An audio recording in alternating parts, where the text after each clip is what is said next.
तो स्वागत है आपका अपने चैनल प्रतिभा ज्ञान पाठशाला में। आज हम हिंदी से रिलेटिव कुछ महत्वपूर्ण प्रश्नों को हल करेंगे। आज का हमारा पहला प्रश्न है, बेइंसाफी में प्रयुक्त उपसर्ग कौन सा है?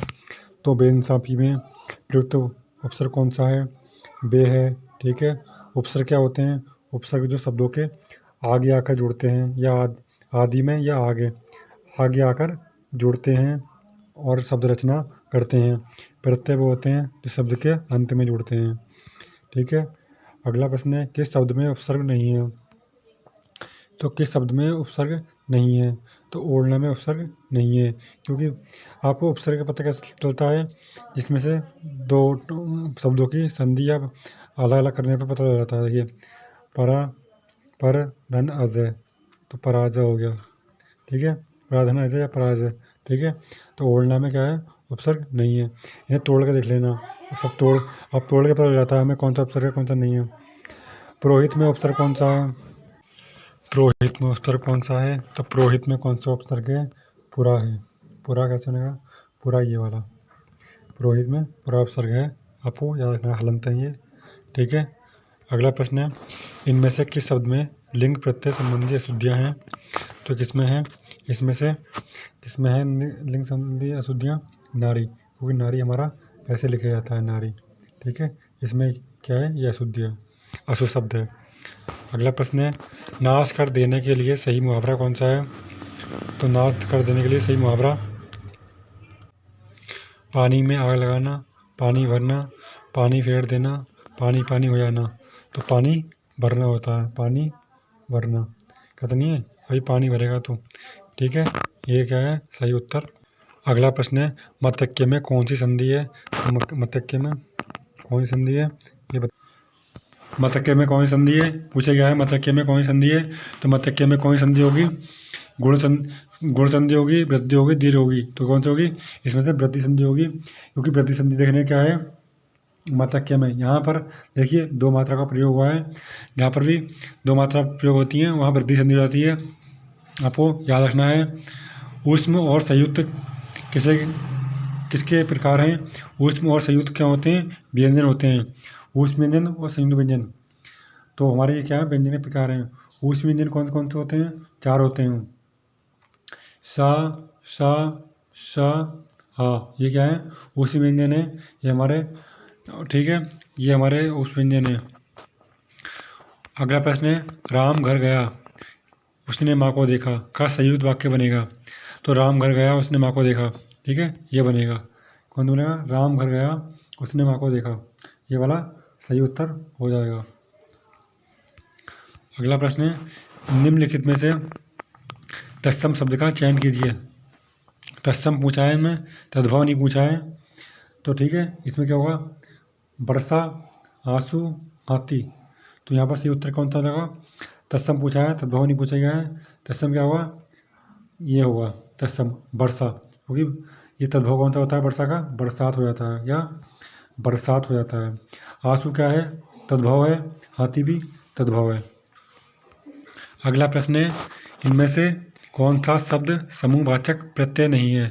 तो समूहवाचक प्रत्यय कौन सा नहीं है इनमें से पूछा गया है। देखिए, लोग क्या है? समूहवाचक प्रत्यय नहीं है, क्योंकि अगर लोगों का गण लगा दिया तो ये समूहवाचक बन जाएगा। वर्ग गण लगा दिया तो। ठीक है। इसलिए समूहवाचक क्या है जो नहीं है पूछा गया है? नहीं है। प्रेस है। प्रेस क्या है? प्रेस हमें एक में, प्रेस के लिए हमेशा एक शब्द, एक उसमें एक वचन में प्रयोग होता है। किसमें होता है? एक वचन में। वर्गों कर दे सकते हैं हम। गण गण प्रेस, और लोगों को करते हैं, लोगों के समूह को भी कह सकते हैं। प्रेस हमेशा एक वचन में प्रयोग होती है। ठीक है। विरोध करने के लिए सही मुहावरा कौन सा है? विरोध करने का है सिर उठाना। कहता नहीं है तो बहुत सर उठा रहा है, मतलब बहुत विरोध कर रहा है। ठीक है। इनमें से किस शब्द में चंद्र बिंदु संबंधी अशुद्धियाँ हैं? तो चंद्र बिंदु संबंधी अशुद्धियाँ इसमें किसमें है? पहुँच में, क्योंकि पहुँच ऐसे लिखा जाता है। किसमें? पहुँच। अर्ध बिंदु लगता है इसमें, अर्ध बिंदु ऐसा बोलते हैं। ये पूर्ण बिंदु होता है, ये अर्ध बिंदु होता है। जो चंद्र में ऐसे लग जाता है क्या होता है? अर्ध अर्ध बिंदु होता है और ये पूर्ण बिंदु है।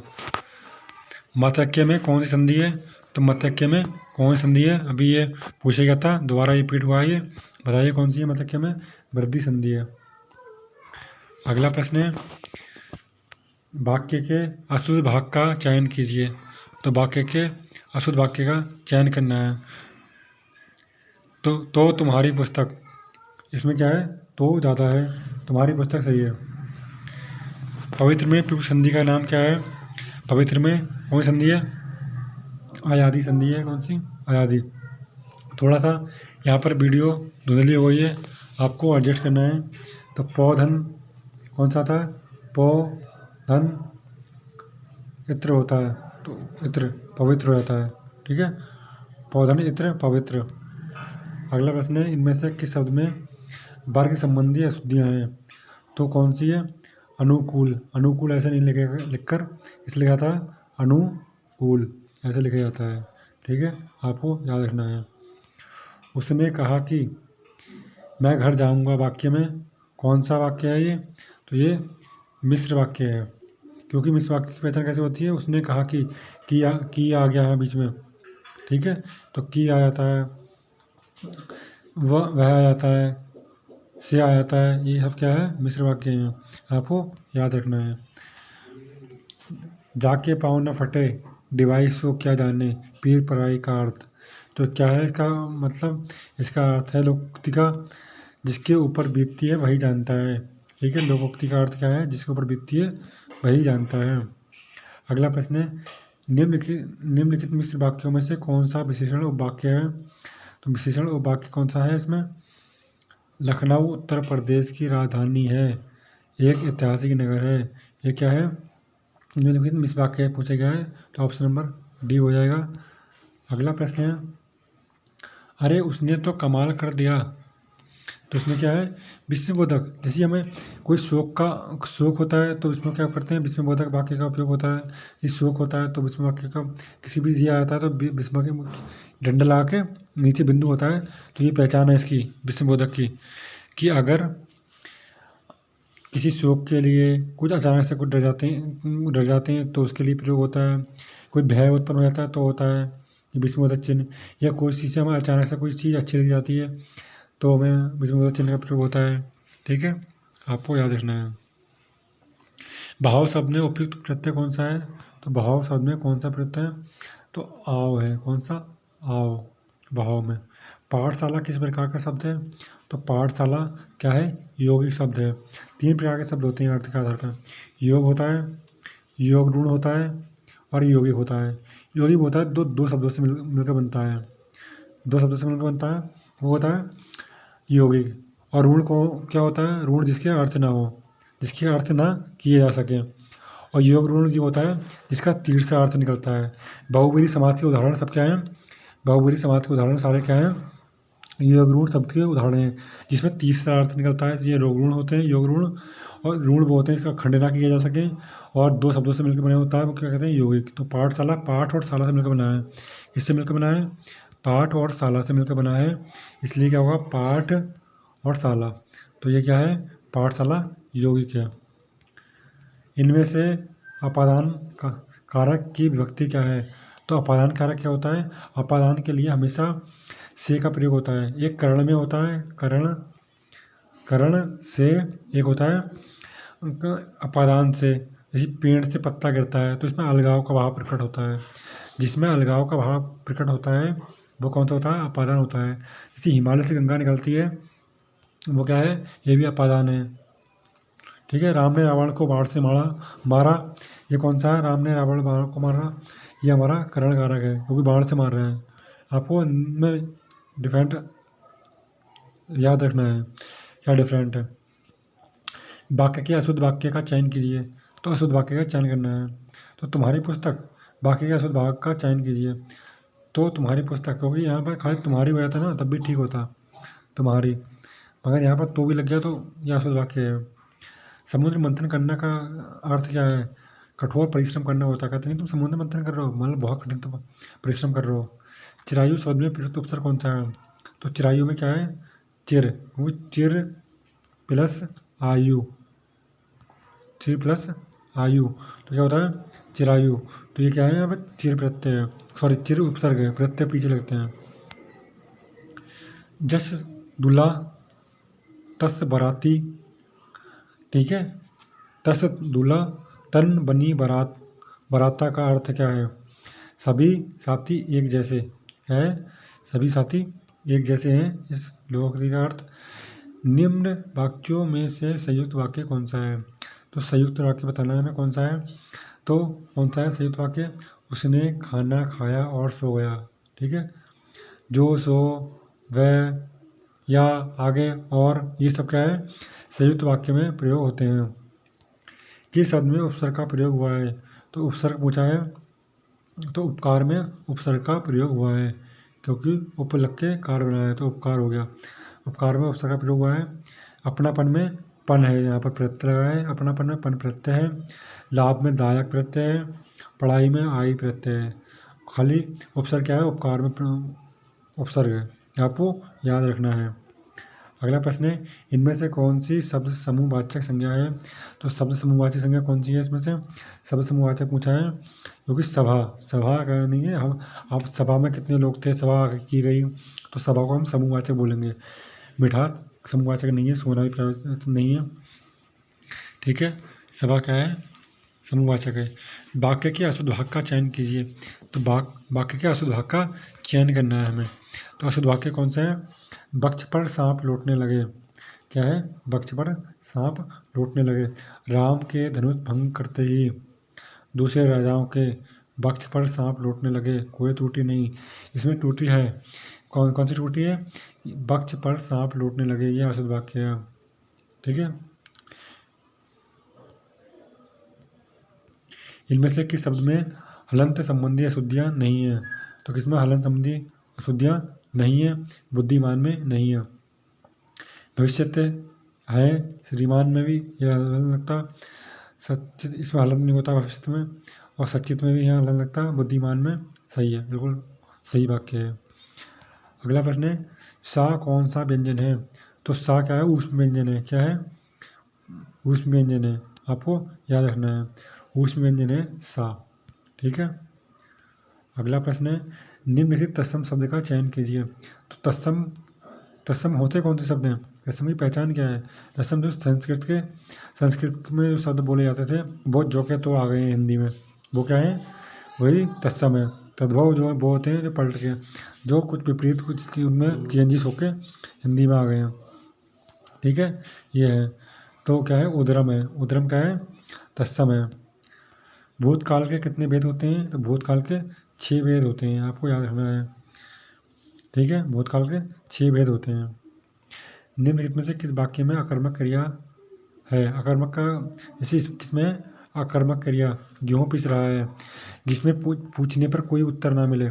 जैसे मैं कहता हूँ राम सो गया, तो पूछने पे क्या, जिसमें क्या हुआ? राम सो गया, तो कोई क्रिया नहीं हो रही है, सोने की क्रिया हो रही है। मैं पूछने में आपको पता नहीं लग रहा क्या कि अकर्मक और सकर्मक का प्रश्न करने पर उत्तर मिलता है, उसी को अकर्मक और समकर्मक कहते हैं। जैसे राम ने सेब खाया, तो क्या खाया? सेब खाया। पूछने पर क्या पता लग रहा है कि राम ने सेब खाया है, तो यहाँ पर लग रहा है कि राम ने क्या खाया? सेब खाया, तो ये क्या है? सकर्मक है। गेहूँ पिस रहा है, तो इसमें क्या है? इसमें क्या है? गेहूँ पिस रहा है, तो पूछने में कुछ अकर्मक क्रिया है, क्योंकि इसमें पता नहीं लग रहा है ना कि क्या क्या हो रहा है, खाली इतना पता लग रहा है कि गेहूँ पिस रहा है। कोई क्रिया, कौन क्रिया कर रहा है या किसी के द्वारा हो रही है क्रिया, ये उसकी वो नहीं है कि कौन कर रहा है क्रिया, किसके द्वारा हो रही है, यह नहीं बताया गया है ना, अकर्मक क्रिया है, ठीक है। अकर्मक समय की पहचान है ये। इनमें से कौन सा विराम चिन्ह ऐसा है जो हिंदी में अंग्रेजी भाषा की तरह होता है? कौन सा आया गया है? ये है, जो क्या है, इसे बोलते हैं पूर्ण विराम, कौन सा? पूर्ण विराम है। निर्भा में प्रयुक्त उपसर्ग कौन सा है? तो निर्भा में प्रयुक्त उपसर्ग कौन सा है? निर है, कौन सा? निर है निर्भा में, ठीक है। देखिए कौन सा वाला? निर है। विनम्र निम्न में से किस शब्द में प्रत्यय का प्रयोग हुआ है? प्रत्यय किसमें हुआ है प्रयोग? प्रत्यय का धनिक, धनिक में, क्योंकि धन प्लस इक, तो क्या हो गया? धनिक। धन प्लस इक क्या हो गया? धनिक हो गया। तो धन प्लस इक धनिक, तो इसमें क्या है? सही प्रत्यय है। यथार्थ में कौन सी संधि है? तो यथार्थ में कौन सी संधि है? दीर्घ संधि है, क्योंकि दीर्घ संधि क्यों होगी? क्योंकि यथ प्लस अर्थ, यथार्थ, ठीक है। तो यह है दीर्घ संधि है। अगला प्रश्न है, स्पर्श व्यंजन कितने प्रकार के होते हैं? तो स्पर्श व्यंजन 25 प्रकार के होते हैं, आपको याद रखना है। अगला प्रश्न है, निम्न वाक्यों में से मिश्र वाक्य कौन सा है? तो मिश्र वाक्य पूछा गया है, वही सेठ जानता है कि नौकर ईमानदार है, ठीक है, ये मिश्र वाक्य हैं। संयुक्त वाक्य कौन से होते हैं? जो दो वाक्य एक साथ प्रयोग होते हैं, इसमें एक वाक्य होता है, एक पूर्ण वाक्य होता है, एक उपवाक्य होता है, ठीक है। वह कौन सा व्यक्ति है जिसने जवाहरलाल नेहरू को नाम ना सुना हो? कौन सा है? मिश्र वाक्य है ये। कौन सा है? मिश्र वाक्य है। आपको पहचान होनी चाहिए मिश्र वाक्यों की, ठीक है। अगला प्रश्न है, निम्नलिखित में से किस शब्द में प्रत्यय लगा हुआ है? तो प्रत्यय जादूगर में लगा हुआ है, क्योंकि सागर में प्रत्यय नहीं है। जादूगर में जादू आगे गर लग गया तो जादूगर हो गया, तो जादूगर में गर प्रत्यय है। तो गर प्रत्यय कौन सा है? जादूगर में है। का वर्ण किसके योग से बना है? तो का वर्ण किसका बना है? क प्लस अ आता है, ये वाला, ठीक है। यहाँ पर थोड़ा मिस्टेक है, ये वाला अ आता है, अड़ा खाली वाला। तो का किससे बनता है? का प्लस अ, इससे मिलकर बनता है, ठीक है। हाँ, ये तो क होता है, ठीक है। वैसे आपको ये भी सही है, कोई दिक्कत नहीं है। अगर आ है, आ भी ठीक है, ठीक है। और आपको पता होने संयुक्त अक्षर हैं, संयुक्त अक्षर फिर कौन कितने होते हैं? चार होते हैं संयुक्त अक्षर। कौन होते हैं? छा छतरी वाला होता है, छा छतरी वाला छ, जो छा छतरी वाला से बनता है, और तिरा होता है, और सिरा होता है, और ज्ञा होता है, ज्ञा से ज्ञानी वाला, ये संयुक्त अक्षर होते हैं। हिंदी भाषा का जन्म हुआ है, हिंदी भाषा का जन्म किससे हुआ है? सौ अपभ्रंश से, सौ सौनी अपभ्रंश से हुआ है, खाली अपभ्रंश से कर लो, ठीक है। हिंदी भाषा का उदय हुआ है। अगला प्रश्न है, वाक्य के घटक होते हैं, वाक्य के दो घटक होते हैं, उद्देश्य और विधेय। कौन से? उद्देश्य और विधेय होते हैं, दो घटक, ठीक है, आपको याद रखना है। किस शब्द में आवा प्रत्यय नहीं है? तो किस में आवा प्रत्यय नहीं है? लावा में आवा प्रत्यय नहीं है, क्योंकि दिखावा में है, दिख प्लस आवा, तो क्या है? दिखावा। भूल प्लस आवा तो बुलावा। चढ़ प्लस आवा चढ़ावा, लावा में नहीं है, ठीक है। हिंदी किस भाषा परिवार की भाषा है? तो हिंदी भारोपीय परिवार की भाषा है, किसकी? भारोपीय परिवार की भाषा है। शुद्ध वर्तनी का चयन कीजिए, तो शुद्ध वर्तनी कौन सी है? शुद्ध वर्तनी हमारी कृपा हो जाएगी। कौन सी? कृपा शुद्ध वर्तनी हो जाएगी। ये हमारे आज के महत्वपूर्ण प्रश्न थे। यदि आपको ये प्रश्न अच्छे लगे हों तो वीडियो को लाइक करें, शेयर करें और सब्सक्राइब करें। जय हिंद।